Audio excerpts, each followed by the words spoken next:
Bonjour à tout le monde, soyez bénis au nom de Jésus. Amen. Nous remettons ce qui était entre les mains du Seigneur. Père, nous nous remettons à toi. Prends le contrôle de toutes choses. Viens te révéler à nous. Ouvre notre entendement spirituel, qu'on comprenne ta parole, non pas avec les oreilles humaines, mais avec les oreilles spirituelles. Merci de disposer nos cœurs afin de pouvoir porter du fruit au nom de Jésus. Amen. Alors, le message de ce matin, le thème, c'est Christ et la loi. Christ et la loi. Pourquoi Christ et la loi? Parce que le Seigneur dit que beaucoup de gens disent toujours, oui, nous ne sommes plus sous la loi, mais ne comprennent pas pourquoi est-ce que nous ne sommes pas sous la loi. Ce n'est pas que Christ est venu abolir la loi. Il est venu pour l'accomplir. Il faut bien comprendre. La loi est toujours là. Et il est venu pour l'accomplir. Mais cependant, pour que cette loi-là soit accomplie dans chacune de nos vies, nous devons croire en Jésus-Christ. C'est le chemin et c'est la vérité. Il est venu apporter la vie. C'est par là. La loi n'est pas abolie. Jésus est venu l'accomplir. Et nous allons le voir tout de suite. Alléluia. Matthieu 5, chapitre 5, verset 17 à 20. La parole de Dieu nous dit ceci. Ne croyez pas que je sois venu pour abolir la loi ou les prophètes. C'est Jésus qui parle. Je suis venu non pour abolir, mais pour accomplir. Aha. Car, je vous le dis en vérité, tant que le ciel et la terre ne passeront point, il ne disparaîtra pas de la loi un seul iota ou un seul trait de lettre jusqu'à ce que tout soit arrivé. J'ai l'habitude de dire, Jésus est la porte de sortie de la condamnation auquel nous étions sujets. Cela ne veut pas dire que si toi, tu ignores la porte de sortie, tu vas sortir de ta prison. Je prends l'exemple. Tu es enfermé dans une prison quelconque. Il n'y a même pas de porte. Un beau jour, un Samaritain apparaît. Il perce le mur. Il met une porte. Il prend les clés. Il te les remet. Il te dit maintenant, ta prison a une porte de sortie. Si tu veux être libre, tu n'as qu'à utiliser ces clés et tu seras dehors, dans la liberté. Mais tellement tu as mis longtemps dedans, tu as perdu l'espoir, tu te dis qu'il n'y a pas de sortie, tu as les clés en main, mais tu continues à tourner en rond. Tu n'arrives pas à faire usage des clés qu'on t'a remis. Tu n'arrives pas à ouvrir la porte pour sortir. Tu continues à te plaindre dedans. Je suis enfermé dans la prison. Je suis enfermé dans la prison. Je suis enfermé dans la prison. Le bienfaiteur ne reviendra plus prendre les clés pour ouvrir et te laisser sortir. Il a déjà fait sa part. À toi de te lever et de faire ta part. Amen. C'est ça qui nous arrive. La loi est toujours là, mais Jésus-Christ est notre porte de sortie. C'est lui la clé. Et la clé se trouve dans sa parole. Quand tu utilises sa parole, tu te retrouves en dehors de la condamnation. Et quand tu utilises sa parole te conduit à l'aimer, à t'attacher à lui, comme David s'était attaché à lui, comme Abraham s'était attaché à lui. Vous savez, on prend toujours l'exemple de David, facilement, que tout le monde connaît, rarement l'exemple d'Abraham. Abraham avait menti, c'est aussi un grand péché. Par peur, il avait menti, il avait dit que sa femme Sarah était sa sœur. Ah oui, Mais il a su utiliser les clés de sa prison en criant à Dieu. Il ne s'est pas retiré de Dieu parce que j'ai menti. Je m'en vais loin. Il est resté à ses genoux, en train de tourner autour de lui, sous ses pieds, en disant, Père, ma femme, voilà. Et jusqu'à ce que Dieu est allé parler au roi pour lui dire, laisse la femme de Christ. Oui, des fois, lorsque nous péchons, au lieu de venir au pied du Seigneur, nous nous fuyons. Jésus nous a appris à marcher dans la repentance. Jésus nous a appris à venir vers lui dans tous les temps. Le verset 18 dit, car je vous le dis en vérité, tant que le ciel et la terre ne passeront point, il ne disparaîtra pas de la loi un seul iota ou un seul trait de lettre, jusqu'à ce que tout soit arrivé.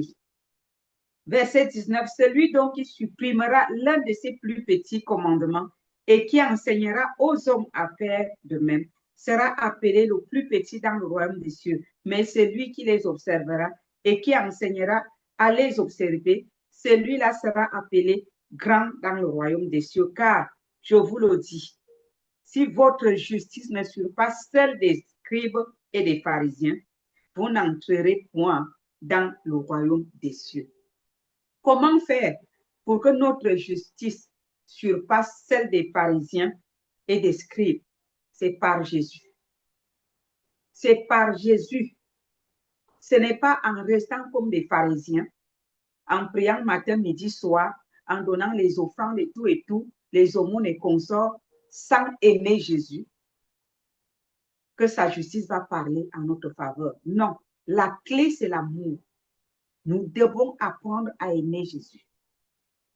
Parce que c'est lui qui est venu nous ouvrir la porte. Il est venu planquer la porte en notre prison qui n'avait pas de porte, qu'on appelle la loi. La loi n'avait pas une porte de sortie. Celui qui péchait mourait. C'est comme ça. Mais Jésus est venu accomplir cette loi en nous justifiant. Il est mort à notre place. Il a accompli cette loi en mourant à la croix. Et parce qu'il est mort, il a payé le prix. La loi a été accomplie. Ce qui fait que toi et moi, aujourd'hui, nous n'avons plus besoin de mourir parce que nous avons péché. Nous avons besoin de croire en Jésus. Nous avons besoin de l'aimer. J'espère que je me fais comprendre. Que le Saint-Esprit se révèle à vous comme il s'est révélé à moi. Parce que moi aussi, je ne comprenais pas la profondeur. Comme on dit, la profondeur appelle la profondeur. Quand tu commences à chercher Dieu en profondeur, il se révèle aussi à toi en profondeur. Que le Seigneur se révèle à chacun d'entre vous ce matin. Romains chapitre 3, verset 31 dit, anéantissons-nous donc la loi par la foi? Est-ce qu'on peut anéantir la loi parce que nous avons la foi? Loin de là. Au contraire, nous confirmons la loi par la foi. Et comment? En manifestant cet amour. En aimant celui qui est venu frayer une porte de sortie pour nous. En le suivant. Romains 4, verset 1 à 8 dit que dirons-nous donc? Qu'Abraham, notre père, a obtenu selon la chair? Non, il n'a pas obtenu selon la chair. Si Abraham a été justifié par les œuvres, il a sujet de se glorifier, mais non devant Dieu. Car, que dit l'Écriture? Abraham crut à Dieu et cela lui fut imputé à justice. Il a cru. Il a cru à Dieu et cela lui fut imputé à justice. S'il n'avait pas cru, il allait compter sur ses œuvres, ça n'allait pas marcher. Or, à celui qui fait une œuvre, le salaire est imputé, non comme une grâce, mais comme une chose due. Ça, c'est pas les œuvres. Et à celui qui ne fait point d'œuvre, mais qui croit en celui qui justifie l'impie. Qui croit, tu n'as pas fait les œuvres, mais tu crois à celui qui t'a justifié, qui est mort, qui a payé le prix de la condamnation, qui a payé le prix de la loi, qui était la mort. À celui qui croit en lui, sa foi, lui, est imputée à justice.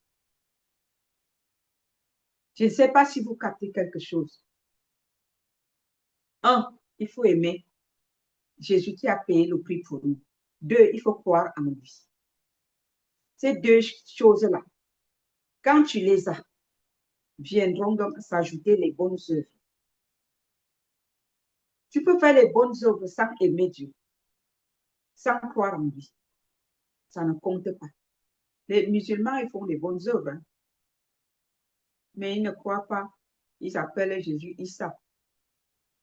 Ils ont besoin de Issa. De même, David exprime le bonheur de l'homme à qui Dieu impute la justice sans les œuvres. Heureux ceux dont les iniquités sont pardonnées et dont les péchés sont couverts. Par qui? Par le sang de l'agneau, par celui qui a accepté de mourir, qui a payé le prix de la loi, qui était la mort, la loi condamnée à la mort. Il a payé, il a versé le sang. La Bible dit, heureux ceux dont les iniquités sont pardonnées et dont les péchés sont couverts. Heureux l'homme à qui le Seigneur n'impute pas son péché. Alléluia. Pour que le Seigneur n'impute pas ton péché, il faut que tu crois en lui. Il faut que tu l'acceptes, que tu crois en lui. Et sa mort va te justifier. Personne sur la terre ne peut dire que je peux vivre sans péché. Et si tu pêches, la loi te condamne. Si tu pêches, la loi te condamne à la mort. Alors, comment faire donc pour ne pas mourir? Il faut accepter Christ. Il faut l'aimer. Il faut croire en lui. Et sa mort maintenant te justifie. Tu sors de la condamnation. Romains 10, versets 4 à 11 dit, car Christ est la fin de la loi pour la justification de tous ceux qui croient. Car, je reprends ça, car Christ est la fin de la loi, la fin, pour la justification de tous ceux qui croient. C'est-à-dire que là où la loi s'arrête avec sa condamnation, commence la grâce de Jésus-Christ. Jésus commence à cet endroit-là avec la grâce. Mais pour entrer dans cette grâce, il faut être en Christ. Il faut l'aimer. Il faut l'accepter. Il faut croire à ce qu'il dit. En effet, Moïse définit ainsi la justice qui vient de la loi. L'homme qui mettra ces choses en pratique vivra par elle. Tu dis que tu veux vivre par la loi. C'est difficile. Tu ne peux pas vivre sur la terre sans péché. Donc, à un moment, tu seras pris. Et si tu n'as pas Jésus, tu es condamné. Ah oui. Verset 6. Mais voici comment parle la justice qui vient de la foi. Ne dis pas en ton cœur qui montera au ciel, c'est en faire descendre Christ. Or, parce qu'il est déjà monté. Christ est déjà monté au ciel pour toi et pour moi. Verset 7. Ou qui descendra dans l'abîme, c'est faire remonter Christ d'entre les morts. Que dit-elle donc? La parole est près de toi, dans ta bouche et dans ton cœur. Or, c'est la parole de la foi que nous prêchons. Si tu confesses de ta bouche le Seigneur Jésus, voilà le chemin qui est frayé. Voilà la démarche qui est faite. Si tu confesses de ta bouche le Seigneur Jésus, et si tu crois dans ton cœur que Dieu l'a ressuscité des morts, si tu crois, on ne dit pas faire semblant, on ne dit pas réciter le perroquet, ce n'est pas verbal, c'est là-bas dedans. vous savez, Dieu m'a donné certains dons.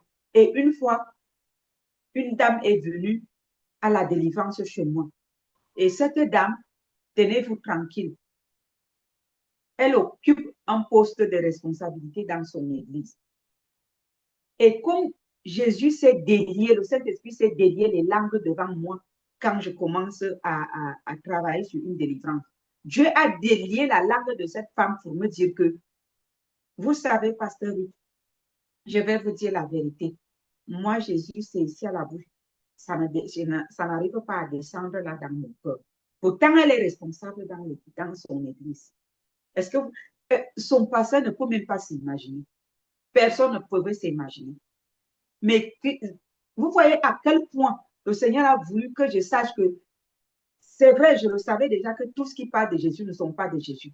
Mais là, c'était trop fracas. Vous comprenez?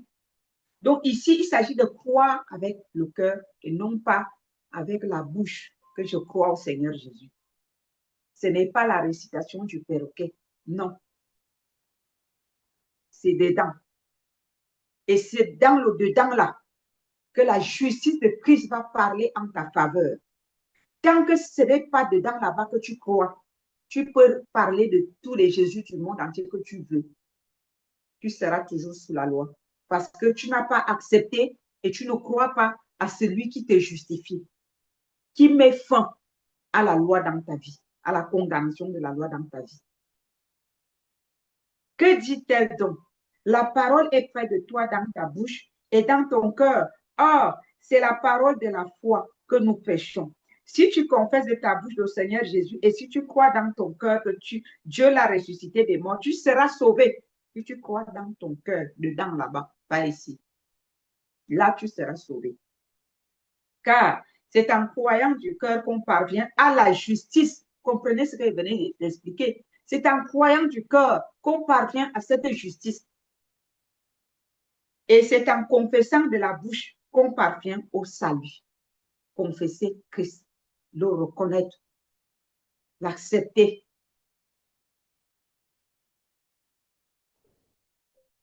Verset 11. Selon ce que dit l'Écriture, quiconque croit en lui ne sera point confus. Tu ne peux pas croire dans ton cœur que Christ est mort pour toi et ressuscité des morts pour toi. Et tu restes encore condamné dans un péché quelconque sans que Dieu te le pardonne. Car Jésus-Christ a payé le prix de ta condamnation. Et la seule chose que Jésus te demande, c'est que mon enfant, si tu as péché, viens à mes pieds, viens m'avouer ce que tu as fait. Et moi, je veux plaider ta cause à côté de Dieu, le Père, où j'intercède jour et nuit pour vous. Je vais lui montrer mes mains, mes côtes, ma tête qui a été transpercée par la couronne d'épines, mon dos qui a été balafré, mes côtes qui ont été transpercées, mes mains, mes pieds, mon sang qui a coulé et ma tunique qui a été tirée au sort pour toi. Voilà pourquoi Jésus nous demande de nous repentir, pour que sa justice parle en notre faveur et que la condamnation, la condamnation de la loi cesse de crier contre nous. Si tu dis que tu vas marcher parfaitement, portant ce corps de chair, mon ami, sans Jésus, tu ne peux rien. Nous sommes nés dans le péché. Nos pères, nos mères nous ont conçus dans le péché. Sauf Jésus est né de l'Esprit. Hébreux 10, verset 10 à 12 dit, c'est en vertu de cette volonté que nous sommes sanctifiés. C'est en vertu de cette volonté que nous sommes sanctifiés par l'offrande du corps de Jésus-Christ, une fois et pour toutes. Il a offert son corps lui-même à la croix volontairement pour toi et pour moi. Il était libre de refuser. Il pouvait dire non, moi je ne le veux pas. Je compare souvent l'obéissance de Jésus à l'obéissance d'Isaac. Parce qu'Isaac pouvait dire à son père, je ne viens pas avec toi. Je ne vois pas l'agneau que tu vas aller sacrifier. Mais il a obéi comme Jésus a obéi. Verset 11. Et tandis que tout sacrificateur fait chaque jour le service et offre souvent les mêmes sacrifices qui ne peuvent jamais ôter les péchés, lui, après avoir offert un seul sacrifice pour les péchés, s'est assis pour toujours à la droite de Dieu le Père. Pourquoi il est assis à la droite de Dieu le Père pour toujours? C'est pour toi et pour moi. C'est pour plaider notre cause. Parce qu'il sait qu'à chaque fois on va pécher, si on revient à lui, il est notre avocat défenseur. Comme il le dit dans 1 Jean chapitre 1, je crois le verset 1 Jean chapitre 2, le verset 1. Il dit, petit enfant, si vous avez péché, vous avez un avocat au ciel, Jésus-Christ le juste. Donc, que fait un avocat? Un avocat est là pour parler pour toi et pour moi. Si tu as péché, tu vas dire à ton avocat ce que tu as fait et lui va plaider sa cause. Et le plus grand avocat des avocats, c'est Jésus-Christ. Nous avons le meilleur des avocats et le plus grand. D'où nous ne devons pas lui cacher nos erreurs, nos fautes, nos manquements, nos péchés, nos tricheries. Alléluia. Verset 13. Attendant désormais que ses ennemis soient devenus son marchepied. Car par une seule offrande, il a amené à la perfection pour toujours ceux qui sont sanctifiés. C'est ce que le Saint-Esprit nous atteste aussi, car après avoir dit, voici l'alliance que je ferai avec eux. Après ces jours-là, dit le Seigneur, je mettrai mes lois dans leur cœur et je les écrirai dans leur esprit. Et il ajoute, et je ne me souviendrai plus de leurs péchés ni de leurs iniquités. Il n'y a que Christ pour le faire. Il n'y a que lui. Voilà pourquoi nous devons l'aimer. Voilà pourquoi nous devons aller vers lui, quel que soit ce que nous faisons. Nous devons tout lui dire. Il sait, il voit, il connaît. Mais nous devons être honnêtes devant lui. Alléluia. Verset 18. Or, là où il y a pardon des péchés, il n'y a plus d'offrande pour le péché. Ainsi donc, frères, puisque nous avons au moyen du sang de Jésus une libre entrée dans le sanctuaire par la route nouvelle et vivante qu'il a inaugurée pour nous au travers du voile, c'est-à-dire de sa chair. Donc, par sa chair, le voile a été déchiré pour que nous ayons accès au lieu très saint, pour que nous ayons accès au lieu de l'exaucement. Tu as péché, c'est bien. Tu as fait quelque chose de mauvais, mais viens au Seigneur Jésus. Viens lui dire ce que tu as fait. Il va te donner libre accès. Il a déchiré le voile pour que tu puisses passer en passant par la repentance. Son sang va parler pour ta justice. En ce moment-là, le prix de la condamnation de la loi va perdre son pouvoir sur ta vie. Ce n'est pas la peine de justifier son péché. Plus tu justifies ton péché, plus tu te tiens sur la condamnation. Tu refuses la porte que le Seigneur Jésus-Christ est venu ouvrir pour toi. Il ne faut pas justifier le péché. Il ne faut pas argumenter quand Dieu te réprimande. Quand Dieu te réprimande, il te reste une seule chose à faire, la repentance. Pas se justifier. Pas voir que c'est, pas entrer dans la peur, oh, comme j'ai péché, il faut que je fuis. Non, j'ai péché, je m'en vais faire le Père. Je m'en vais avouer. Je m'en vais plaider la miséricorde. Je m'en vais chercher sa face. C'est tout. Il ne faut pas fuir. Il ne faut pas justifier. Il ne faut pas avoir peur. Il ne faut pas se condamner. Il ne faut pas se culpabiliser. Le chemin qui est devant toi, c'est la repentance. C'est par là que tu seras justifié. Verset 21. Et puisque nous avons un souverain sacrificateur établi sur la maison de Dieu, approchons-nous avec un corps sincère dans la plénitude de la foi, Les cœurs purifiés d'une mauvaise conscience. Les cœurs purifiés d'une mauvaise conscience. La mauvaise conscience, c'est quoi? La culpabilité, la peur, la justification. Oh, si j'ai fait ça, oh, c'est parce que, si j'ai fait ceci, c'est parce que. Ou bien, quand Dieu nous reprend, on commence à trouver que c'est le jugement, c'est la condamnation. Ou alors, on commence à se culpabiliser. Oh, je ne suis pas parfaite, donc mieux je fuis Dieu. Approchons-nous sans se condamner, sans se culpabiliser, sans se justifier. Approchons-nous avec un cœur sincère, dans la plénitude de la foi, les cœurs purifiés d'une mauvaise conscience et le corps lavé d'une eau pure. Alléluia.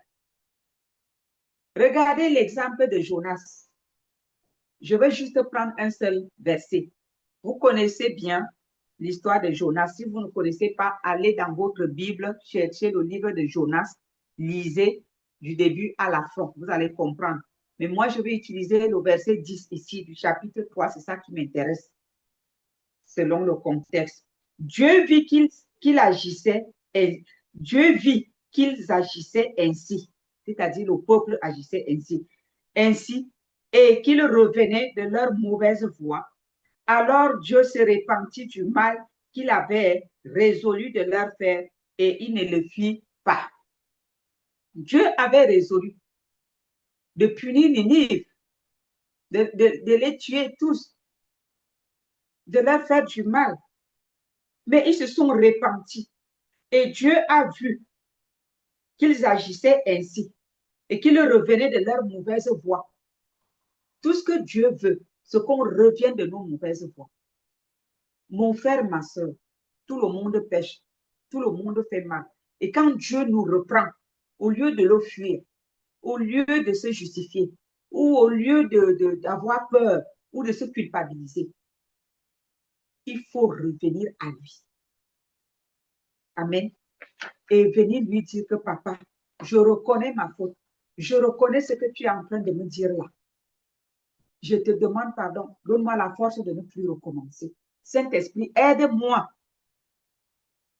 Ici, à Ninive, Dieu était revenu de sa décision. Il devait les détruire. Il a renoncé. Pourquoi? Parce qu'ils sont revenus à lui. Par la repentance. Proverbe 12, verset 1 à 2 nous dit, celui qui aime la correction aime la science. Et c'est Dieu qui a créé la science. Celui qui hait la réprimande est stupide. Pourquoi stupide? Parce que tu refuses la clé que Jésus te donne pour que tu sortes de ta prison. Oui, quand on veut te reprendre pour que tu sortes de ta prison, tu commences à te justifier, à condamner, à juger ceux qui te donnent le conseil. Ceux qui viennent te donner les clés, tu commences à les condamner. Mais celui qui aime la réprimande aime la science. Ça veut dire que quoi? Cette personne-là a la sagesse. Cette personne-là accepte de sortir de sa prison. Tant que tu te justifies dans un péché, tu refuses de te repentir. Tu te bloques toi-même dans la loi de la condamnation. Tu refuses la porte de sortie que Jésus est venu frayer devant toi. Que cela ne soit pas ton cas aujourd'hui, mon frère, toi qui m'entends et ma soeur. Alléluia. Hébreux 12, verset 6 à 13 dit, car le Seigneur châtie celui qui l'aime et il frappe de la verge tous ceux qui le reconnaissent pour ses fils. Je reprends le verset 6. Nous allons arriver jusqu'au verset 13. Mais suivez-moi attentivement. Le Seigneur dit ceci. Car le Seigneur châtie celui qui l'aime. Il châtie qui? Celui qu'il aime. Donc, si Dieu ne te reprend pas, mon frère, ma soeur, tu as un problème. tu as vraiment besoin de chercher sa face. Que tu commets le péché, toi-même tu sais que tu es dans le péché, tu pratiques le péché. Le Saint-Esprit ne te reprend pas. Dieu ne te dit rien. Ton cas est laid. Vraiment, c'est que ton cas est laid. C'est-à-dire, tu te plais dans le péché, tu nages dans le péché, il n'y a pas de réprimande. Ton cas est laid. Mais toutefois, quand le Seigneur te reprend à chaque pas, il faut savoir que tu es précieux à ses yeux. Et quand je dis reprendre, le Seigneur ne nous reprend pas en mettant de l'huile sur nos têtes. Hein. Ceux qui ont suivi le message de dimanche passé, vous avez vu le marteau qu'il a utilisé pour nous. Le Seigneur a utilisé le marteau pour nous. Hein. C'était grave. Nous tous là, on a cru qu'on allait mourir. En tout cas, j'ai cru que je mourrais. Il a utilisé le marteau, il a frappé fort. Quand tu entends que maudit soit celui qui fait l'œuvre de Dieu avec négligence, maudit soit celui qui éloigne son épée du carnage, ça ne fait pas beau entendre. Hein. C'est trop grave ça. Mais il fallait qu'il nous le dise. Parce que nous avons cette habitude de faire son œuvre avec négligence et on croit qu'il ne nous voit pas. Nous avons cette habitude d'éloigner notre épée du carnage en laissant la place aux autres d'agir, croyant que Dieu est devenu aveugle. Mais il nous a repris durement pour nous dire qu'arrêtez. Arrêtez de jouer avec moi. Arrêtez de jouer avec le feu. Je vous vois. Mettez vos vies en ordre. C'était grave. Il y en a qui ont bien saisi l'affaire, qui ont bien compris que c'est parce que le Seigneur nous aime qu'il nous reprend durement comme ça. Parce qu'il ne voudrait pas nous perdre. Il ne voudrait pas qu'on continue à suivre ce mauvais chemin de la paresse, de la négligence à son œuvre et même du manque de respect à son égard. Il y en a qui ont compris bien le message. Comme moi, et nous nous sommes mis à genoux pour se repentir, pour pleurer devant sa face et dire Seigneur, pardonne-nous. Nous avons compris et nous allons changer. Nous nous détournons de nos mauvaises voies pour changer d'attitude. Mais il y a d'autres qui ont eu de la peine à comprendre, qui sont entrés peut-être dans la culpabilité, peut-être dans la peur, peut-être dans le... Je ne sais pas. Le Saint-Esprit ne se révèle pas toujours de la même manière à tout le monde. Mais la fin de l'histoire, je vous dis, la fin est belle. Parce que le Seigneur nous a pardonné. Et il nous a même donné des promesses de restauration. J'étais contente. Il y a 2 jours, donc vendredi. C'est vendredi que j'ai reçu la réponse, la conclusion. J'étais contente. Alléluia. Si vous avez été dans ce programme-là, si vous avez suivi le message de dimanche passé et que vous êtes entré dans la repentance toute la semaine, comme nous avons prié, sachez que vous êtes pardonné. Sachez que le Seigneur vous a restauré parce qu'il me l'a dit vendredi. N'est-ce pas merveilleux? Voilà pourquoi il dit, car le Seigneur châtie celui qui l'aime. C'est parce qu'il nous aime. Il frappe de la verge tout ce qu'il reconnaît pour fils. Il nous reconnaît comme étant ses fils. Dieu nous reconnaît comme étant ses fils. Voilà pourquoi il nous a frappé de la verge. Pour qu'on se ressaisisse et qu'on ne tombe pas dans le trou. Verset 7. Supportez le châtiment. C'est comme des fils que Dieu vous traite. Il nous traite comme ses fils. Voilà pourquoi nous devons supporter sa parole, aussi dure qu'elle soit comme un marteau, supportons. Ça ne va pas nous tuer parce qu'il n'est pas là pour nous tuer. Il est là pour nous corriger, pour nous ramener sur le droit chemin. C'est dur, mais nous devons supporter. Ça fait mal, nous devons gémir à ses pieds, sachant que sa main n'est pas courte pour nous relever de là. Et lorsqu'il nous relève, il essuie nos larmes. Il met son huile sur nos têtes. Il enlève le faux manteau de culpabilité et d'accusation et il pose sa tiare sur nos têtes. Alléluia. Merveilleux, hein? Faut comprendre ces choses. Verset 8. Mais si vous êtes exemptés du châtiment,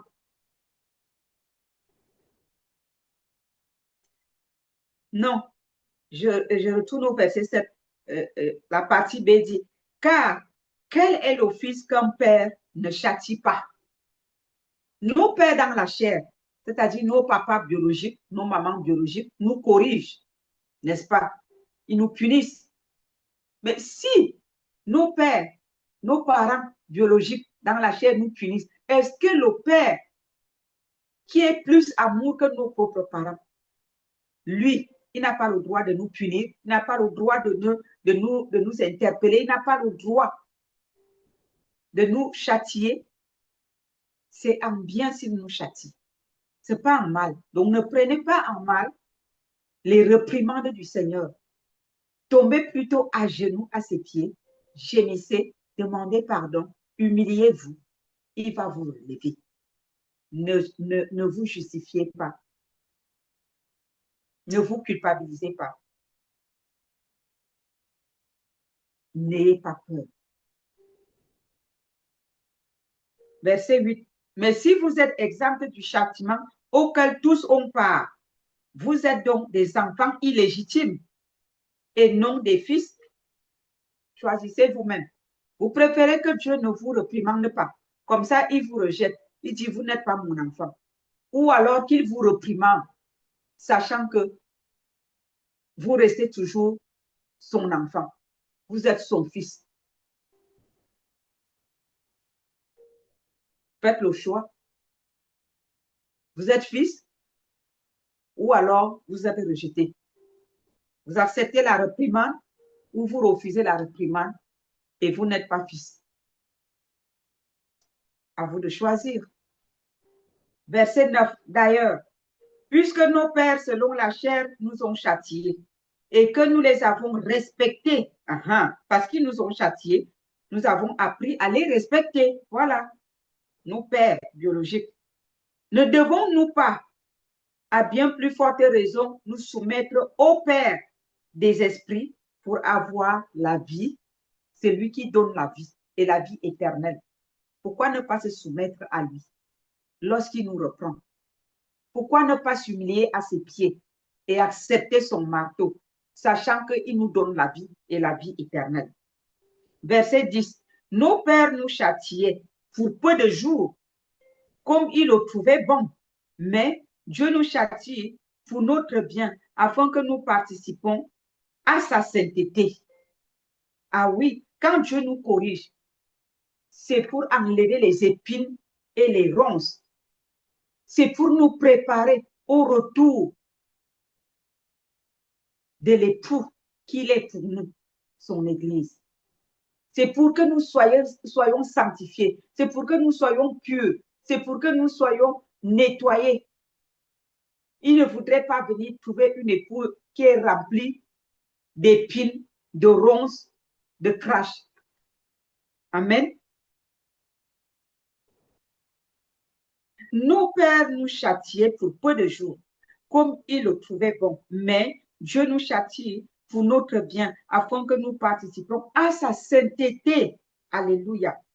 Il est vrai que tout châtiment semble d'abord un sujet de tristesse et non de joie, mais il produit plus tard, pour ceux qui ont été ainsi exercés, un fruit paisible de justice. Voilà. Après le châtiment, nous sommes justifiés parce que nous avons reconnu sa seigneurie. Nous avons reconnu son autorité. Nous avons accepté sa parole. Alors, en ce moment-là, nous sommes justifiés. N'est-ce pas merveilleux? Verset 12. Fortifiez donc vos mains languissantes et vos genoux affaiblis. Fortifions-nous. Alléluia. Par les jeûnes et les prières, répentons-nous. Et suivez avec vos pieds des voies droites, afin que ce qui est boiteux ne dévie pas, mais plutôt se raffermisse. Voilà le but pour lequel Christ nous châtie. Pour qu'on ne dévie pas. Que nous restons sur la voie de la sainteté, la voie qui nous prépare à son retour. C'est cette voie-là qui nous garantit l'enlèvement, l'entrée en salle de noces. Alléluia.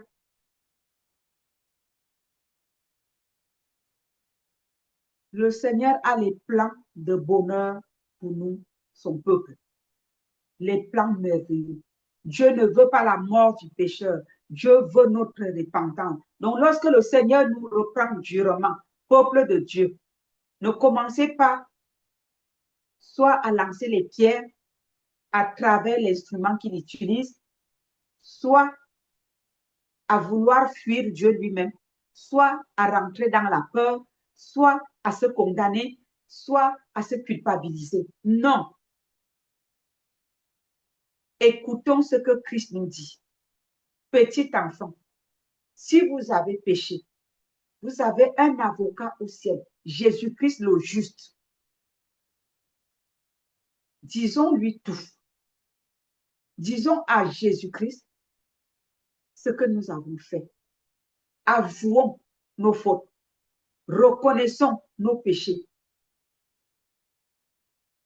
Et prenons la décision de les abandonner. Et Christ nous sauvera. Ce n'est pas la peine de justifier le péché en disant Christ a tout accompli, Christ a tout accompli. Christ a tout accompli, il a tout accompli. Mais tu continues à vivre dans le péché. Est-ce qu'il a tout accompli pour que toi, tu continues à pratiquer le péché? N'est-ce pas qu'il a tout accompli pour que tu arrêtes de pécher, que tu lui dis, je n'ai pas la force d'arrêter, aide-moi, je veux arrêter, je me repens, je reconnais. Tu refuses de reconnaître ton péché. Tu dis seulement, Christ a tout accompli. Il a tout accompli. Est-ce que c'est lui qui viendra se repentir à ta place? S'il a tout accompli, pourquoi son premier message a été la repentance? Pourquoi est-ce que le premier message de Jésus-Christ a été la repentance? Repentez-vous car le royaume des cieux est proche. Pourquoi il nous demande de nous repentir alors qu'il a tout accompli? Il a tout accompli pour tous, pour ceux qui se répandent. Il a tout accompli pour ceux qui acceptent sa parole de repentance. Il a tout accompli pour ceux qui avouent leur faute devant lui et qui reconnaissent qu'il est le chemin, la vérité, la vie. Lui ne peut aller au Père que passant par lui. Donc, tu ne peux pas arriver au lieu très saint où siège la gloire, le lieu de l'exaucement de Dieu, sans passer par le plus grand sacrificateur qui a donné sa vie innocemment, un sang sacré. Et le passage là, c'est la repentance. Retenez, le Seigneur Jésus nous dit aujourd'hui qu'il faut qu'on marche dans la sainteté, dans la vérité, sur les voies de la sanctification. Il n'est pas venu abolir la condamnation. Il n'est pas venu abolir la loi du péché, mais il est venu l'accomplir. En l'accomplissant, il te dit quoi? Il te dit, mon enfant, si tu as péché, reviens à moi. Quand tu entends la voix de Jésus, est-ce que tu crois à ce qu'il te dit? Est-ce que tu fais ce qu'il te dit? Est-ce que tu acceptes quand tu as péché ou tu justifies ton péché? Ou tu jettes la faute aux autres au lieu de se repentir? Ou alors tu entres dans la culpabilité que Dieu n'aime pas. Parce que quand tu te culpabilises, ça veut dire que tu ignores Jésus. Tu ignores la porte de sortie. Tu veux sortir par toi-même. Par nous-mêmes, nous ne pouvons pas nous en sortir. Nous sommes nés, le péché originel parle contre nos vies. Voilà pourquoi Jésus est notre porte de sortie. La bonne nouvelle, c'est que lorsque le Seigneur nous reprimande, lorsqu'il nous châtie, ce n'est pas pour nous tuer, nous ses enfants. C'est pour qu'on rentre en nous-mêmes, qu'on accepte sa parole, ce qu'il nous dit, qu'on accepte sa reprimande et qu'on demande pardon, sans chercher les arguments à gauche et à droite. Alléluia. Donc, vous qui argumentez avec la parole de Dieu, quand ça sort, quand c'est dur, ça brûle, ça pique, Dieu ne vous condamne pas pour cela. Il veut que vous veniez à ses pieds, que vous vous humiliez, que vous reconnaissiez, que vous lui dites, Seigneur, je ne suis pas parfait ou je ne suis pas parfaite. J'ai compris la réprimande. Maintenant, pardonne-moi et que ton Saint-Esprit m'aide à faire ce que je n'arrive pas à accomplir par mes propres forces. Il y a un rocher que nous devons atteindre. Mais pour atteindre ce rocher-là par ses propres forces, mon frère, ma soeur, tu ne peux pas. Il n'y a que par Jésus. Il est le chemin, la vérité et la vie. Nul ne peut aller au Père que passant par lui. Tu ne peux arriver au lieu très saint que passant par Jésus-Christ. Tu veux passer pour arriver au lieu de l'exaucement. Tu veux toucher la gloire de Dieu. Tu veux entrer en profondeur. Tu vas entrer dans les eaux profondes. Tu as besoin de le rencontrer, Jésus. De croire à ce qu'il te dit et de lui obéir. Simon avait fait comment? Il avait écouté Jésus qui lui disait de jeter les filets. Alors qu'il avait pêché toute la nuit avec ses frères, il n'a rien captivé. Mais il a écouté, il a entendu, il a accepté, il a cru à la parole que Jésus lui avait dit. Et il lui avait demandé d'avancer en eau profonde. Il a dit d'aller en pleine eau, donc en eau profonde, donc de quitter la rive et d'aller plus loin à l'intérieur. C'est la même chose que Jésus te dit aujourd'hui, toi et moi. Quitte les parvis, monte les escaliers, viens au lieu très saint. Tu vas rencontrer la gloire de Dieu. Nous voulons la gloire de Dieu, mais nous ne voulons pas monter les escaliers. Nous voulons la gloire de Dieu, mais étant dans les parvis. Est-ce que Simon a pêché le poisson au stataire étant sur le bord de l'eau? Il est allé en eau profonde et c'est là où il a pêché le gros poisson avec le stataire dans la bouche. Nous voulons pêcher ce poisson étant sur le bord. Ça ne se fait pas. Ça demande l'obéissance, le risque, la foi, l'humilité. Parce que Simon pouvait dire à Jésus, toi tu es qui? Nous on a l'habitude, on a fait toute la nuit, on n'a pas pu. Maintenant tu viens me tenir tes théories, pardon, passe ta route. S'il était comme des chrétiens d'aujourd'hui, il allait dire à Jésus, passe ta route. Mais il s'est dit, je vais quand même écouter, je vais lui obéir, je m'en vais voir. Il a pris courage, avec respect, il est parti. Il y a des poissons qu'on ne peut pêcher qu'en eau profonde. Il y a des bénédictions qu'on ne peut obtenir que par obéissance, en avançant dans la gloire de Dieu, dans la profondeur.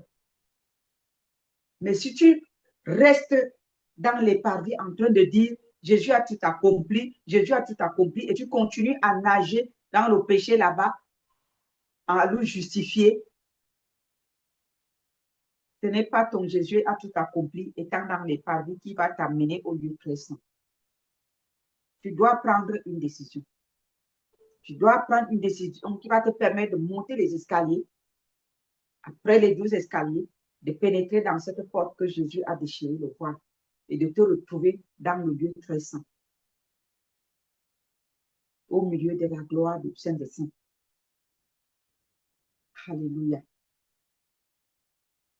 Donc, cessez de vous culpabiliser.